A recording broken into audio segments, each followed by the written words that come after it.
TM，今日就係2026年嘅2月頭某日啦。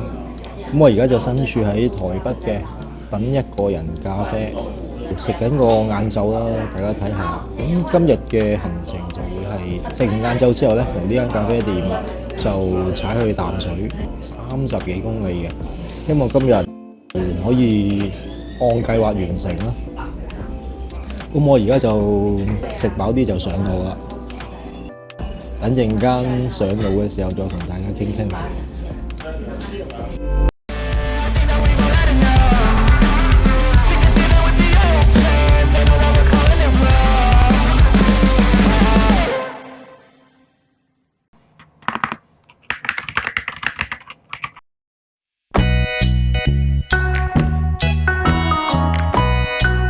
馬上前往登機閘口，航班即將起飛，多謝。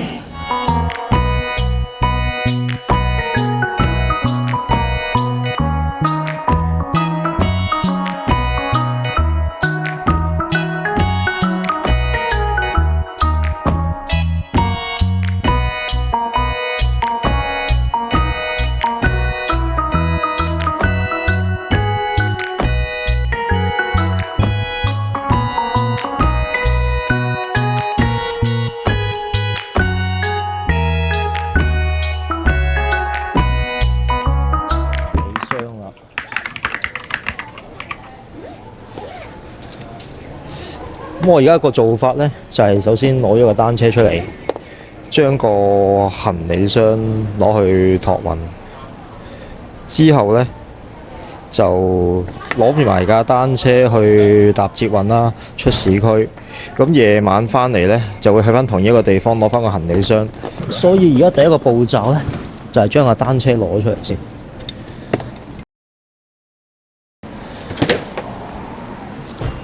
咁啊，都係呢一格啦 ，Mini Box 3啦，同上次去高雄嗰架一樣啦。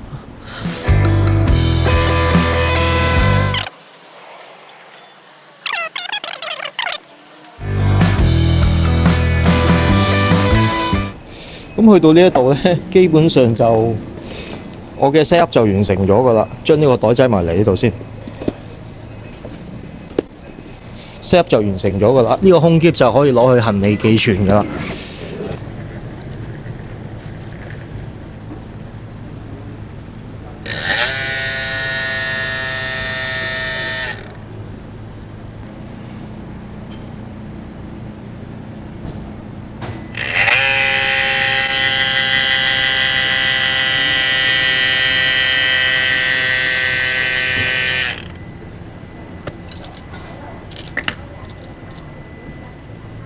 咁啊，再 check 啲胎氣啦，冇太大問題。咁就基本上就而家可以起行㗎啦。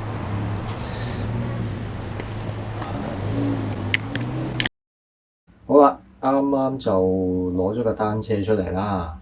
咁個行李箱咧就會攞去呢啲行李櫃嗰度做行李託管嘅。咁亦都隨即就上台北嘅捷運啦，由機場去到台北車站。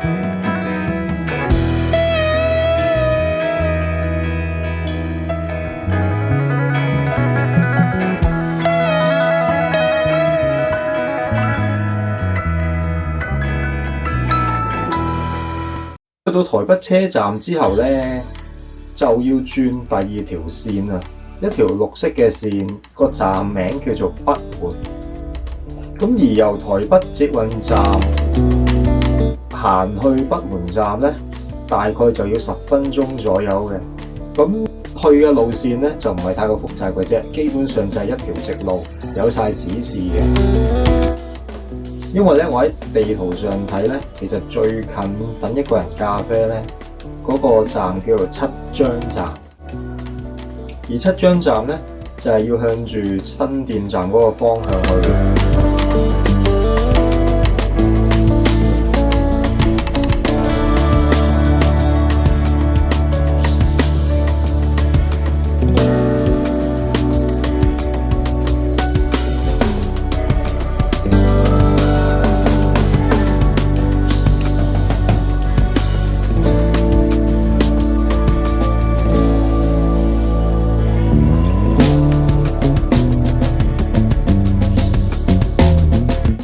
七張站去到等一個人咖啡咧，導航去嘅話咧，都係講緊1公里多少少嘅啫，都係好近。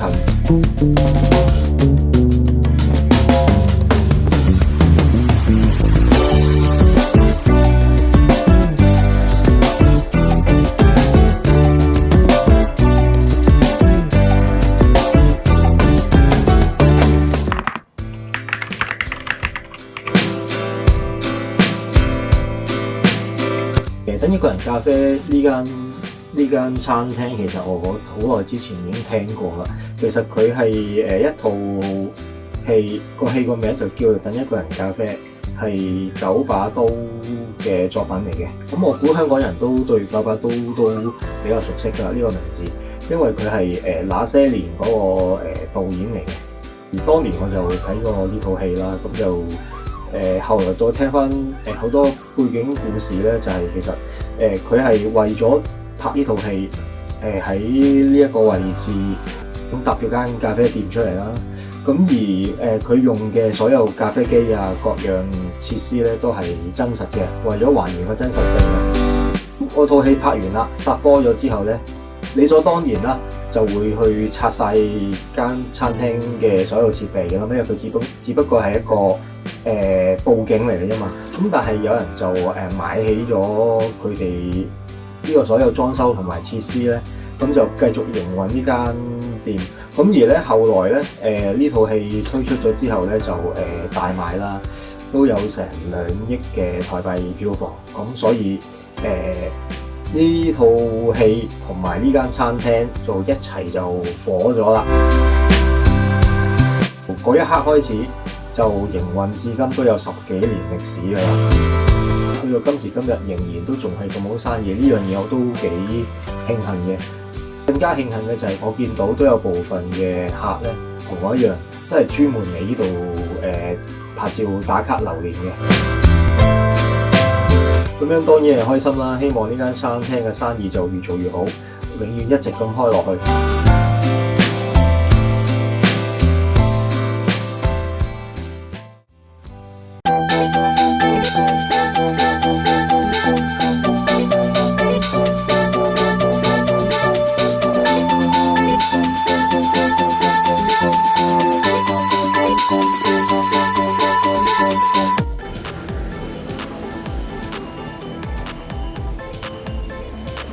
周圍都係呢啲上斜落斜咧，其實台灣嗰個城市規劃咧係好照顧我哋踩單車嘅，所以我話台灣係好適合嚟踩單車，就係咁解啦。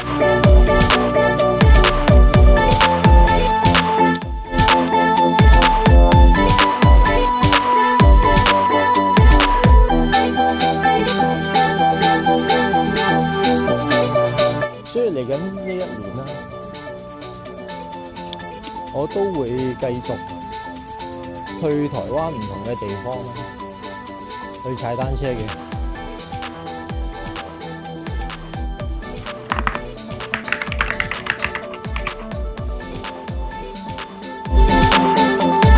呢個係景美橋啊，呢條係。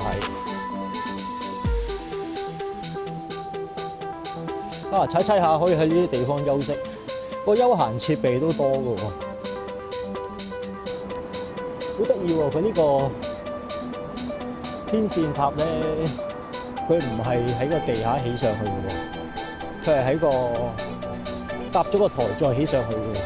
香港應該就唔會咁樣做啦，我好少見到香港會咁樣做啦。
30幾公里如果唔停嘅話咧，2-3個鐘頭就可以到淡水噶啦。但係個問題係佢中間會有啲馬路啊、斑馬線行人路啊，我要等啲燈位過啊，甚至乎有啲時候我要揾路啊，或者係有啲風景靚嘅，有啲海濱公園靚嘅，咁我要停落嚟影下相、拍下片，或者係休息下咁樣。時間充唔充裕呢？我到而家都仲係未知之數嘅。總之就加油啦！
開呢個古亭河濱公園呢個花海區呢，我見到有人都放航拍機嘅，咁開始都提醒咗我啦。因為今次其實我係有帶航拍機嘅，咁我而家首先就放咗呢一架 Leo 2先。我上次去台北，即係2025年12月份去台北呢，其實我都有帶航拍機嘅，但係你見我啲片其實一條都冇飛過嘅，因為其實呢，我去到想起飛嘅時候呢。佢嗰個飛機會同我講，你呢度係禁飛區，所以就唔俾起飛嘅。咁睇翻上次嘅位置咧，其實係好近嗰個松山機場嘅。相反，今次嘅位置咧就相當之遠離機場啦，咁所以今次咧就可以任我飛都得啦。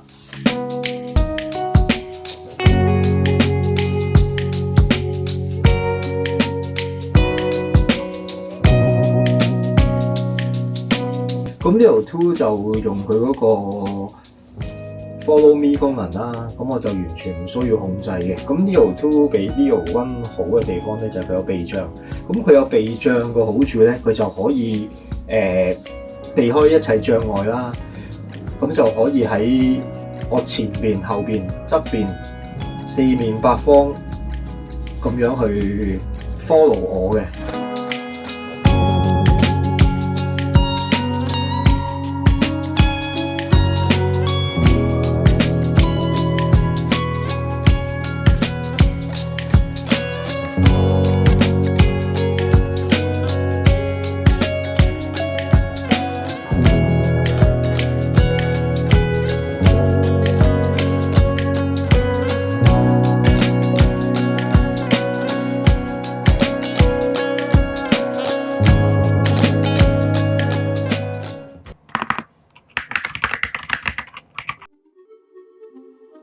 下一個地方就去到中正河濱公園啦。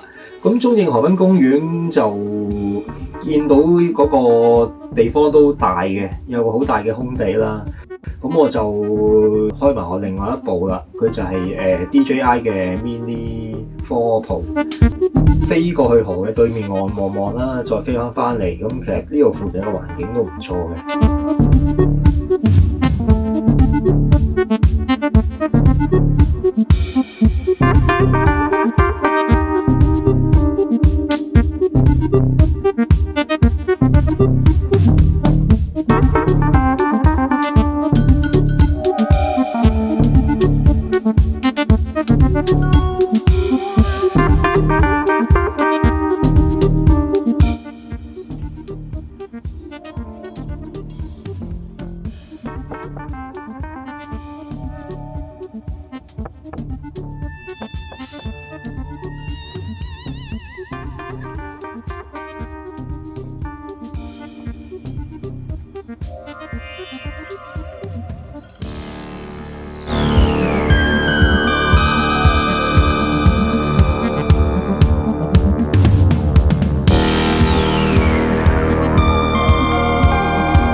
Leo1咧，佢就只可以喺後面拍，因為佢完全冇任何避障功能，咁所以佢只可以跟住我後腦去 follow 我咯。我經過嘅地方理論上係冇障礙物噶嘛，咁佢就只可以經過後邊影我。Leo1如果要喺我前方去影我嘅話咧，如果我前方有障礙物，佢見唔到嘅，佢會撞機嘅。咁但係Leo2就唔會嘅，飛喺我前方影緊我嘅時候咧，佢可以 detect 到佢身後邊有冇障礙物而去停止或者係閃避咁樣咯。咁所以用Leo2嚟 follow me 咧，除咗個角度好玩之外咧，仲係好安全嘅。因為我可能路程比較趕啊，所以我就冇時間逐個河濱公園停低影相拍片打卡。咁我都係揀一啲望落去好有特色嘅河濱公園，我先至會停低去打下卡啊，放下飛機咁樣。包括呢個龍山河濱公園就係啦。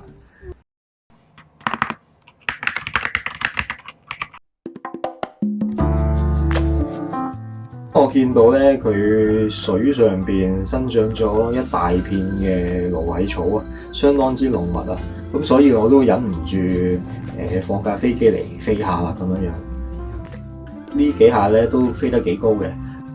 一般嚟講啦，台灣地區咧佢都係唔俾我飛得高過60米嘅。咁其實見到呢個高度咧就啱啱好60米啦，冇得再飛高噶啦。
快就到咗大稻埕碼頭市集呢個位啦，有好多貨櫃店鋪啦。咁而有貨櫃店鋪之餘咧，其實佢賣嗰啲都係一啲係小食啊，一啲酒精類嘅飲品啊各樣。而最有特色嘅就係佢貨櫃個頂咧係可以行到上去坐低飲嘢嘅。見到啦，佢個位置咧都係位於河邊。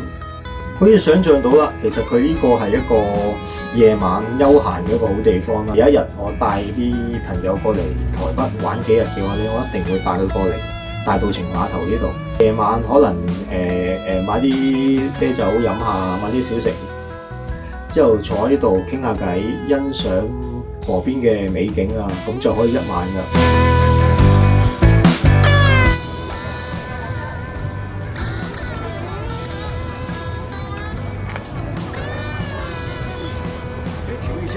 啊，你这个是14寸的吗14了，哎，为什么那么小？我的是16寸的。這個是14寸啊，對啊。哦，它有2種。當呢度有位叔叔咧，佢就好係有興趣問我架單車係咩啦，因為佢見到熟悉嘅小布牌子咧，其實都係出16寸嘅，咁佢見到我呢架14寸就好有好奇啦。咁因為其實我呢一架咧就係一啲國產嘅仿小布，佢叫做 Minbok Free。咁收尾再傾下咧，同呢位叔叔就交換咗 Facebook 啦。咁知道原來佢都係一個好中意踩單車嘅人嘅。佢個 Facebook 嘅資料就顯示佢去過台灣好多地方，全部都係踩單車嘅。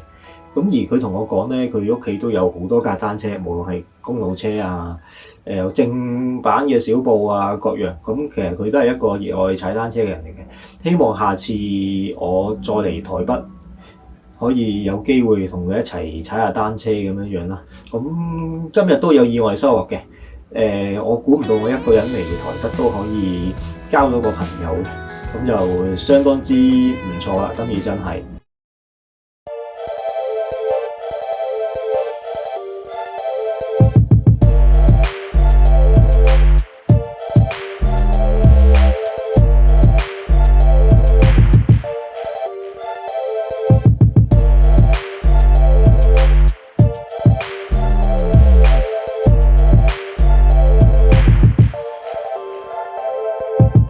咁啊，離開大稻埕碼頭市集廣場呢度啦，馬不停蹄啦，就要去向住淡水進發啦。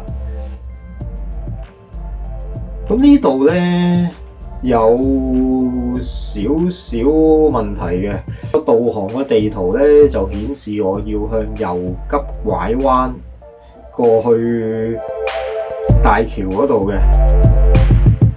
咁但係咧，我而家其實係喺一個較為高處嘅單車路，咁我係要靠搬運嘅單車咧，先至可以落翻去下邊嗰條鄉村路嗰度咧，去繼續向右去到嗰條大橋嗰度嘅。因為我唔識路，我第一次嚟啊，所以我信晒個導航，咁佢要叫我咁做，我就唯有咁樣行咯。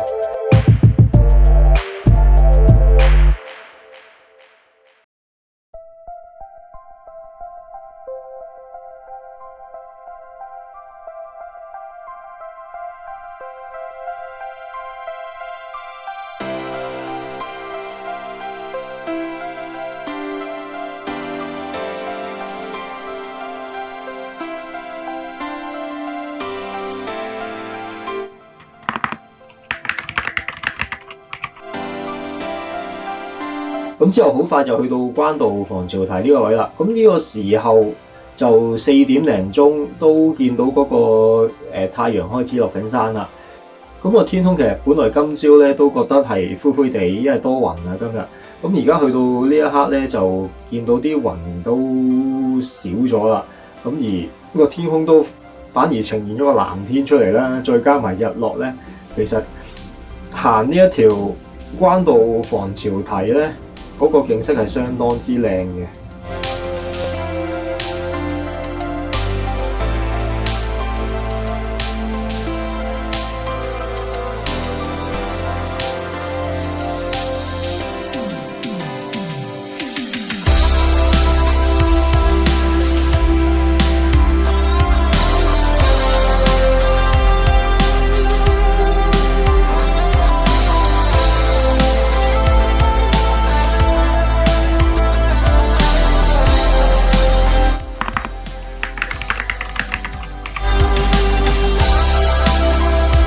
其實關渡碼頭貨櫃市集呢度咧，就同頭先大稻埕嗰度一樣噶啦。咁但係感覺上個規模都係大啲嘅。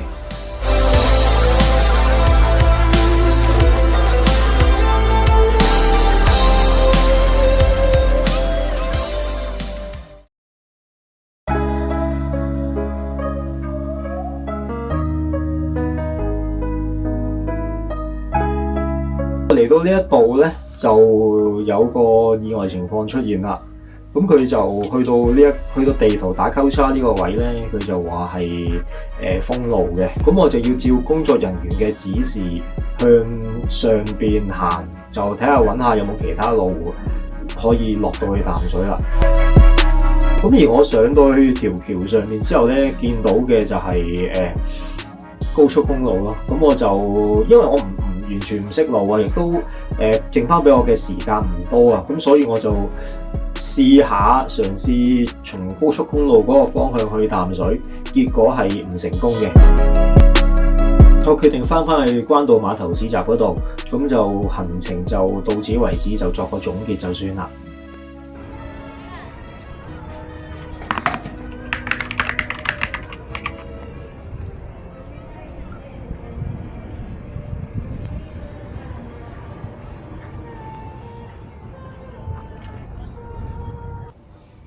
而家就面對住關道嘅日落啦，咁就真係好靚，好唔錯。咁都做個少少總結啦。行程去到呢一刻5點半啦，咁都完㗎啦。咁就而家個位置就喺關道，仲有6公里先到淡水。個原因係因為前邊嗰度咧封咗路。咁我見到封咗路之後就要向另一邊踩啦，踩到上條大橋嗰度再落去咧，嗰度係高速馬路嚟嘅，高速公路、高速馬路嚟嘅。我呢架車其實就唔方便踩嗰啲地方啦，一來啦，二來就係我冇嗰啲全副裝備啊，譬如頭盔啊、車尾燈啊嗰啲冇嘅。咁所以如果我真係踩落去嗰啲高速公路度咧，犯罪嘅其實唔合法嘅。咁所以就因為佢冇正式嘅單車路俾我，正式嘅單車路嗰邊封咗啊。咁所以就今日就少少可惜啦，就我哋將嗰個旅程嘅終點咧就設定咗喺呢一度啦。咁冇乜所謂啦，即係世事唔係樣嘢都如自己理想咁樣啊嘛。咁有啲咩變化咪接受咯，係啦。咁就都 OK 噶啦，玩咗成大半日，係啦。咁啊爭少少到淡水，睇下會唔會下次再繼續啦。同埋我都唔知嗰條路幾時收好啊。大家一齊欣賞完個日落就講聲拜拜啦。中意我嘅 channel， like、comment、subscribe 嘅咁多位，撳埋下面個鐘仔，我有啲咩新片可以搶先收睇。多謝各位，拜拜。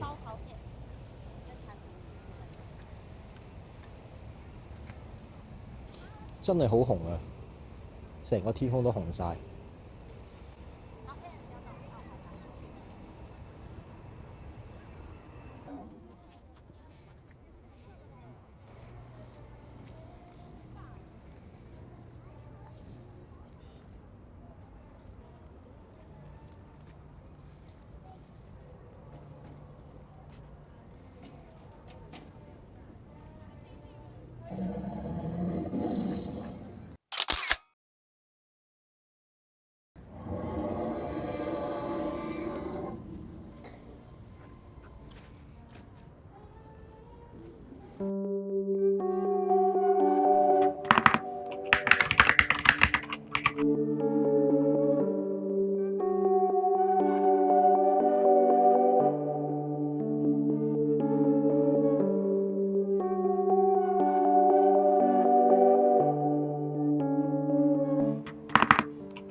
咁而家就係去到閒聊時段啦。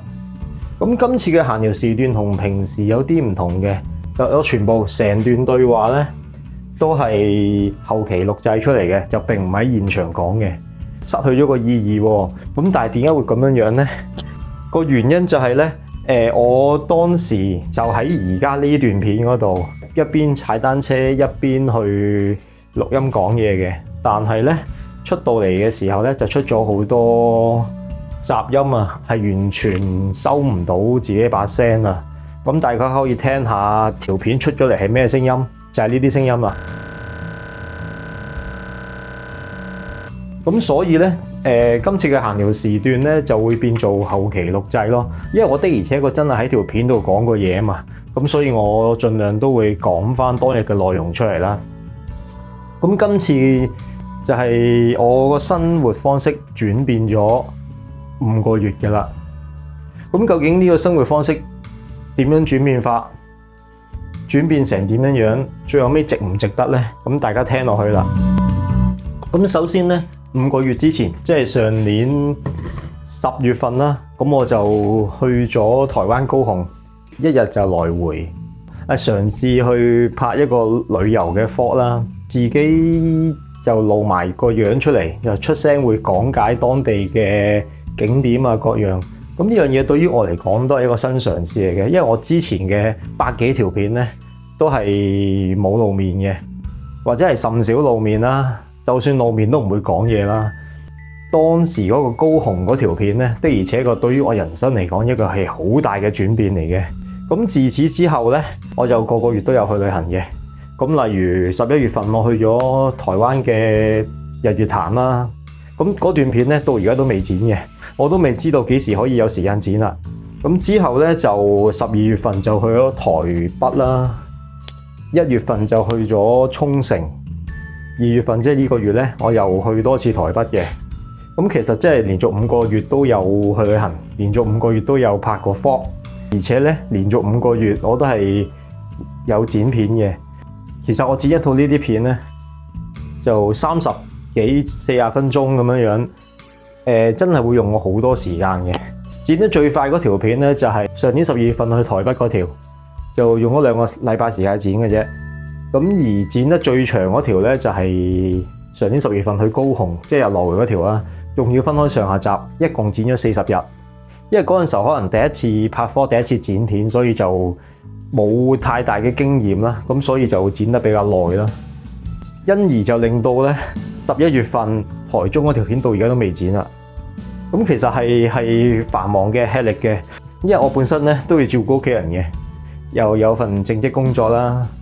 而屋企所有家務都係我做嘅，包括煮飯、洗碗、抹地呢啲嘢係日日都做嘅。咁你諗下啦，我放工翻嚟做晒啲家務，仲要騰翻出少少時間嚟剪片。咁所以我剪一套片隨時都要2至3個禮拜，甚至乎40日先可以剪完嘅。咁樣晚晚咁樣去剪片呢，其實仲慘過翻工嘅。即係我有時見到人哋嗰啲拍旅遊 vlog 嗰啲好開心喎，吃喝玩樂喎。嗰陣時候我心諗佢又好啦，全個世界周圍去剪完啲片俾人睇，睇完就有錢賺啦咁樣，好似唔使做咁樣就有錢賺。但係其實自己開始做呢樣嘢嘅時候咧，發覺係好吃力嘅，真係慘過咯，日頭翻工嘅。咁而有時你感到好無奈嘅咩情況咧，就係譬如舉個例，我1月份去沖繩剪片剪咗25日，但係其實我呢條沖繩嘅片未剪完，我台北嘅旅行就已經要去㗎咯喎。喺呢一刻你會感到好無奈，就係我舊嗰條都未搞掂，新嗰條都唔知幾時先搞得掂，咁我嗰啲嘢究竟幾時先做完啊？即係你面對啲咁嘅情況，你有個咁樣嘅無奈感喺度咯。所以咧，拍旅遊 vlog 係辛苦嘅，尤其是後期製作都係辛苦嘅。咁而旅遊嘅過程咧，都一般嚟講都係 enjoy 嘅，但係會多咗一樣嘢咯。你係會不停咁諗，我要點拍咧，或者我要講啲乜嘢咧？或者我要個鏡頭點樣去走咧？我要不停咁去諗呢啲嘢咯。如果你一般輕輕鬆鬆咁去旅行咧，就唔會諗呢啲嘢嘅。但係你去拍旅遊 vlog，你要諗呢啲嘢咧，就變咗個人個心情就好繃緊啦。咁呢個亦都係拍旅遊 vlog 嘅體驗啦。對於我嚟講，都係一個生活嘅轉變啦。好啦，生活嘅轉變講完啦。咁樣嘅生活轉變咁辛苦，值唔值得呢？其實冇話值唔值得嘅，因為呢樣嘢係我嘅興趣，我係中意影相拍片，亦都中意剪片。為咗呢樣咁嘅興趣，我又覺得其實值得嘅。但係我有時出到嚟結果就係喺我個頻道度睇翻自己嗰啲 view 數咧，可能一條片都係只得嗰百幾 view 啊，可能有啲度未夠100 view 添。但係嗰條片其實的而且確真係自己用咗好多心血啊，用咗幾個禮拜時間先剪好嘅。但係出咗嚟個結果都係得嗰幾十人睇過，咁究竟值唔值得呢？咁樣點樣定義呢樣嘢值唔值得呢？首先拋開一樣嘢諗啦。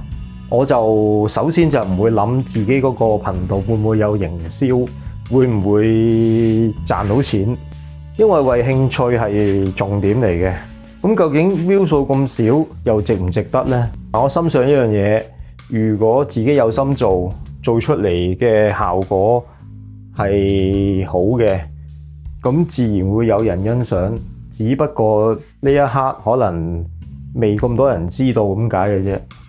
咁遲啲可能會有更加多人知咧，咁所以咧呢樣嘢我係保持住一個希望嘅。而家咁樣呢個咁嘅新嘅生活方式，咁就堅持咗5個月啦。咁未來我會點咧？咁我自己嘅計劃咧就係呢種咁嘅生活方式，我應該會堅持1年或者以上嘅。咁如果到時睇下情況點樣樣啦。如果情況許可嘅話，都想一路做落去嘅。咁例如我嚟緊3月份啦、4月份咧都已經訂咗機票，有地方去噶啦。咁5月份、6月份嗰啲咧，其實我都仲計劃緊嘅。咁就目的就係至少要將呢個生活方式維持1年或者以上啦。咁呢個就係我2026年嘅目標啦。同埋咧，都想聽下大家嘅意見。如果大家有啲乜嘢意見，例如我啲資料係錯啊，啲咩路線建議啊，各樣咧，都歡迎喺下低留言俾我。咁我一般嚟講，我都會親自覆晒所有人嘅留言嘅。多謝大家嘅支持，多謝大家睇我呢條片睇到最後嘅呢一刻，我會繼續努力嘅。多謝晒。